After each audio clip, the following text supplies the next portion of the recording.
Ça, c'est un coup de cœur Ilang FM.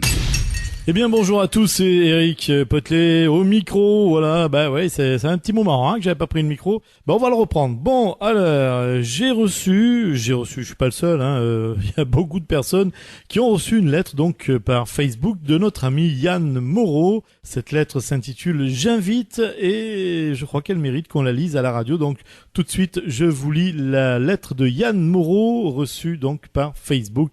C'est parti. Alors j'invite ceux qui me liront à ne pas perdre de vue que, n'ayant pas connaissance de tous les tenants et aboutissants de la situation, mes mots ne peuvent en rien être tenus pour vérité absolue. Et à ne pas occulter qu'à 37 ans, je demeure encore bien loin d'être sage.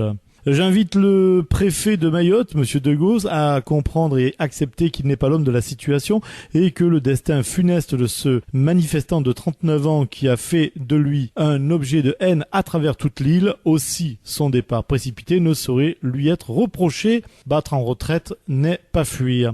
J'invite Madame la ministre Marie-Luce Panchard et ses conseillers à ne pas croire qu'une visite de quelques heures serait suffisante pour résoudre tous nos problèmes. Exemple d'une connaissance profonde de la mentalité et des mœurs à Mayotte, l'intelligence ne saurait être suffisante ici. J'invite nos dirigeants politiques locaux à faire acte de présence en ces heures sombres que connaît notre île. Puissent-ils être les leaders éclairés d'aujourd'hui et de demain, que leur volonté politique soit le pont entre autorités préfectorales et syndicales. J'invite les forces de l'ordre à la désobéissance quant aux ordres de charge systématiques. Puissent vos gradés comprendre que plus vous chargez et plus vous trouvez de répondants en face de vous. J'invite toutes les forces de police à se former sur la distinction à faire entre manifestants, émeutiers et spectateurs. Pour en avoir été le témoin, faire avouer à un kidam qu'il faisait partie des émeutiers en lui tordant le bras n'est pas une méthode qui donne de bons résultats à Mayotte.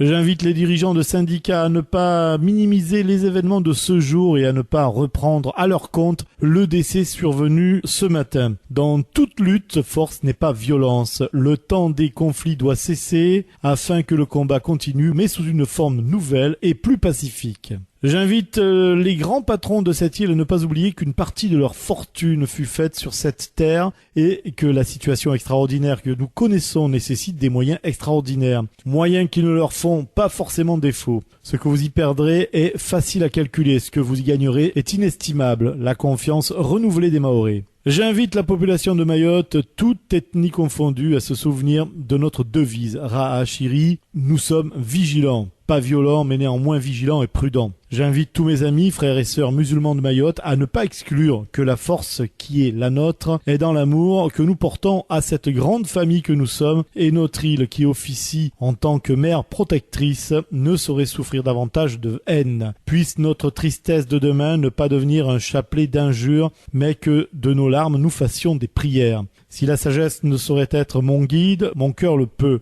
Et celui-ci bat au diapason de ce petit bout de terre oublié, Mayotte, est selon notre choix un rêve ou un cauchemar.